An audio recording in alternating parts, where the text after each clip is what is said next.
confusion certainement, c'est un constat.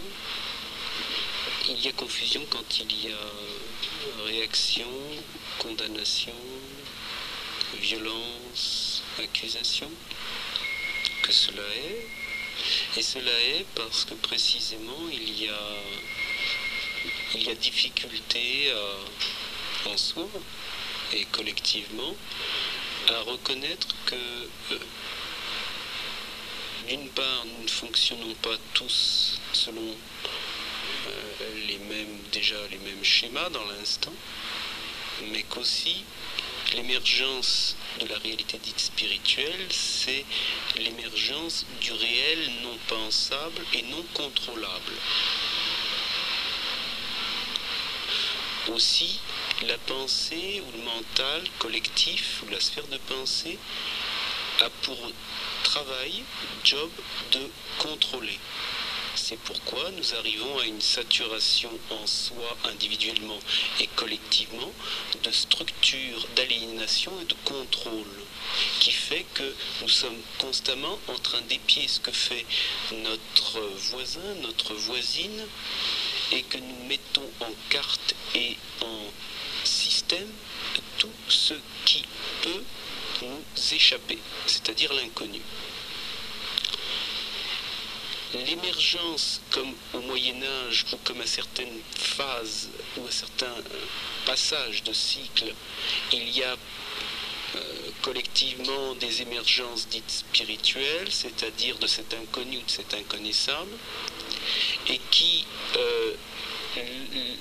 amènent à ce que surgisse la tradition spirituelle dans son authentique transmission, et aussi en parallèle ou avec, faisant un et jouant le jeu, il y a tout ce qui tâtonne aux alentours de la tradition et de la transmission authentique de l'éveil ou de la libération, et cela qui tâtonne par bien des formes ou groupements,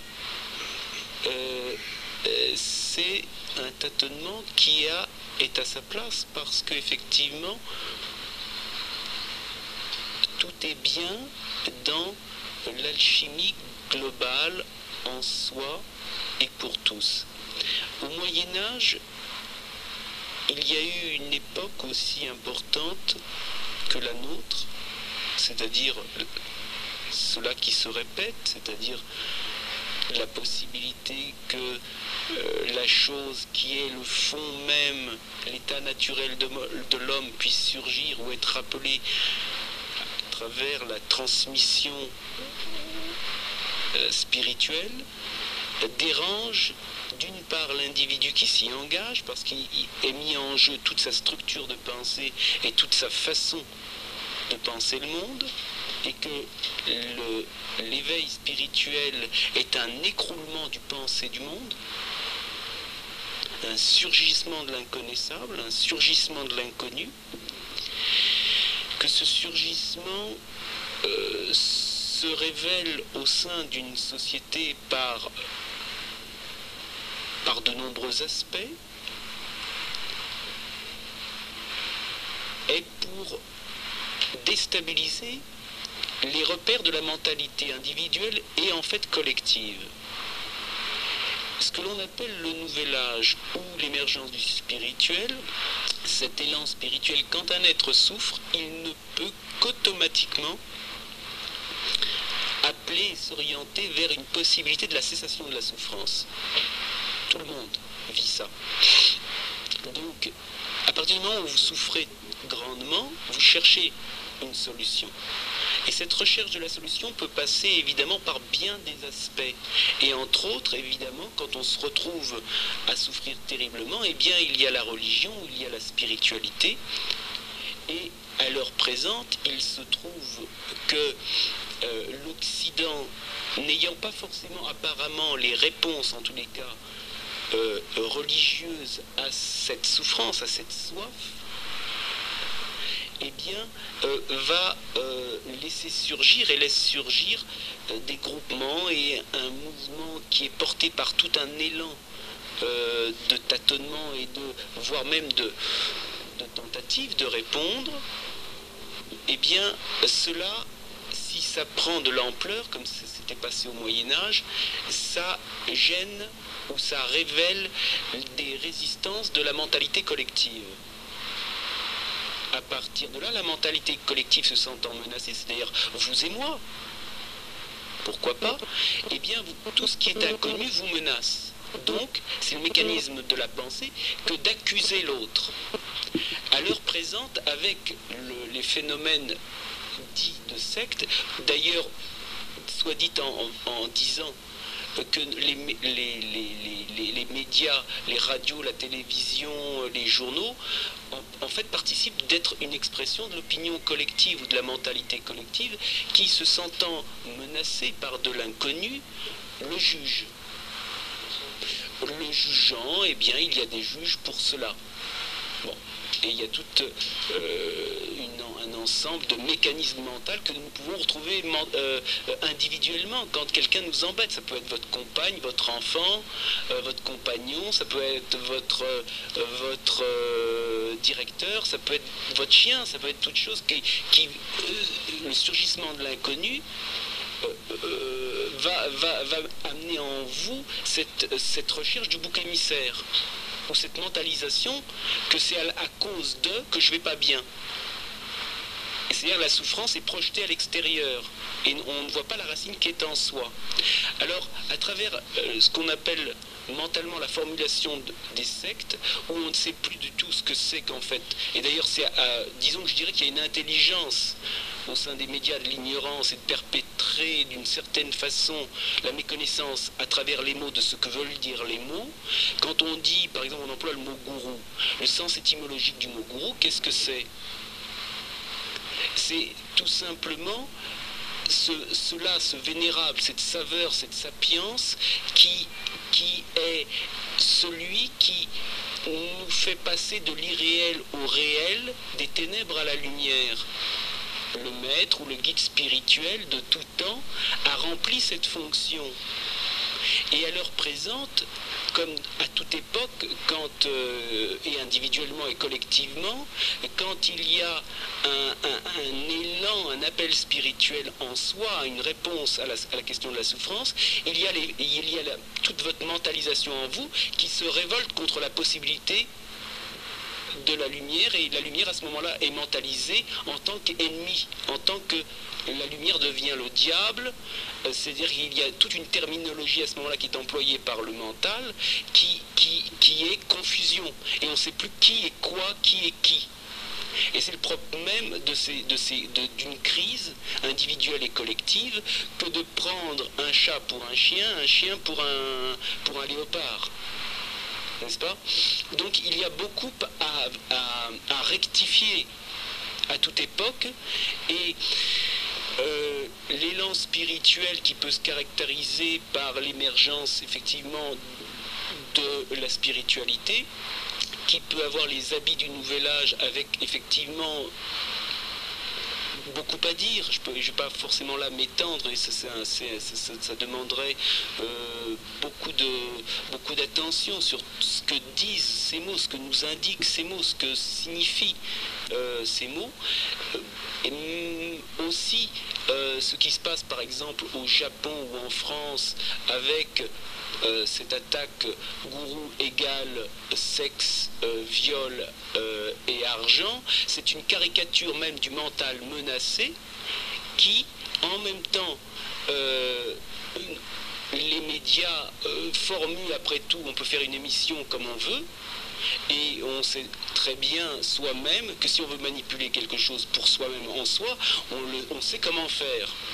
Quand par exemple vous avez fait quelque chose et vous ne voulez pas dire la vérité à votre conjoint, ou à votre conjointe, ou à vos enfants, ou à votre chien, vous savez comment mentir et falsifier vos bandes.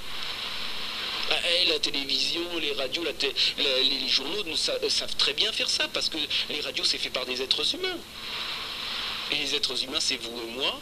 Et vous et moi, si on est mentalisé ou si on a du mal à reconnaître ce qu'est la racine de la souffrance, mais on va accuser l'autre. Et c'est toute une stratégie pour accuser toujours l'autre. Et alors que tous les éléments de la vie sont là pour nous éclairer. Donc tout est bien. Tout est bien. Et à l'heure présente, avec les phénomènes, ce qu'on appelle les sectes ou les gourous, et je dis bien que le mot gourou a un sens très précis que j'ai rappelé tout à l'heure. Le mot secte, ça veut dire suivre. Et à toute époque, il y a eu des suiveurs d'une doctrine. Et en cela, il n'y a rien de mal. Mais en même temps, tout le monde tâtonne et tout le monde a le droit de tâtonner. C'est la preuve même qu'il y a du bouillonnement dans l'air, qu'il y a une vie qui se cherche. Et il y a le jeu des contradictions. Bon, eh bien, moi je ne sais pas ce qui se passe au Japon, et voire même je ne sais pas si ce que dit la télévision et tout ça est réel, parce qu'en même temps, hein, la mentalité est habile pour falsifier. Eh bien, il est probable qu'il y aurait soi-même à beaucoup regarder en face, en soi-même, quand on se sent menacé par une situation ou par quelqu'un, si on ne fait pas comme la télévision ou la radio, si on n'aurait pas tendance d'une certaine façon à falsifier pour accuser l'autre. Alors, je ne sais pas. Peut-être qu'au Japon, il y a une grande manipulation, pourquoi pas? Peut-être qu'en France, il y a des grandes manipulations, en Occident, pourquoi pas? Vous savez, l'Inquisition est partie de la France, au Moyen-Âge. Voilà.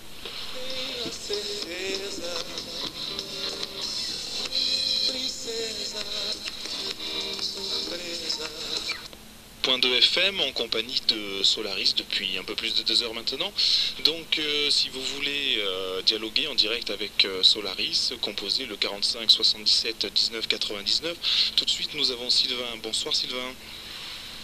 Oui Sylvain, bonsoir. Ah non, il semblerait que Sylvain soit parti. Alors Aldo, peut-être Aldo est avec nous? Ouais. Bonsoir Aldo. Bonsoir.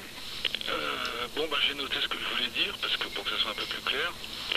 Alors Solaris, donc tu disais que le dépassement des désirs t'amènerait à ne plus avoir besoin de femmes.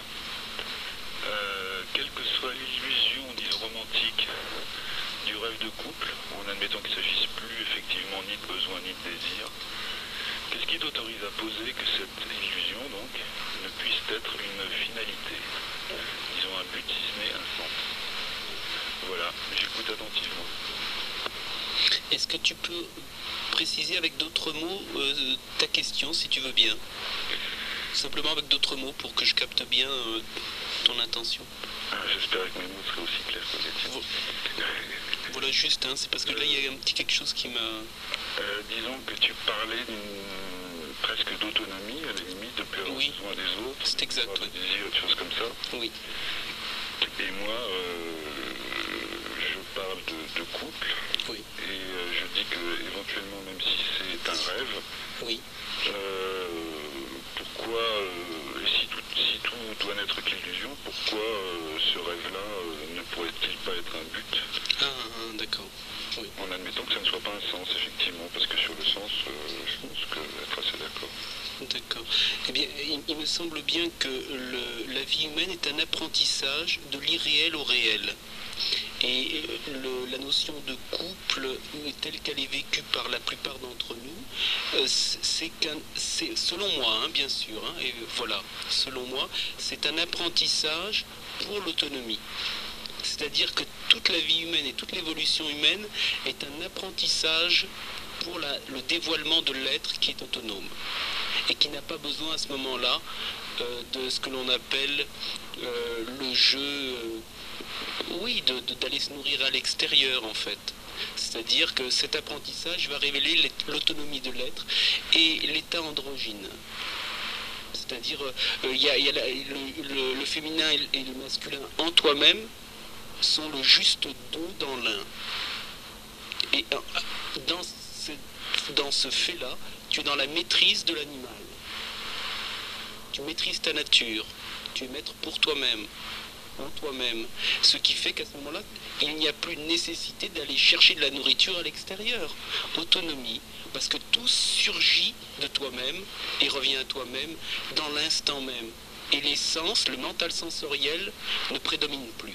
Il est à sa place à ce moment-là, beaucoup plus à sa place, quand c'est dévoilé cette autonomie de l'être, de ce fait immuable dans son amour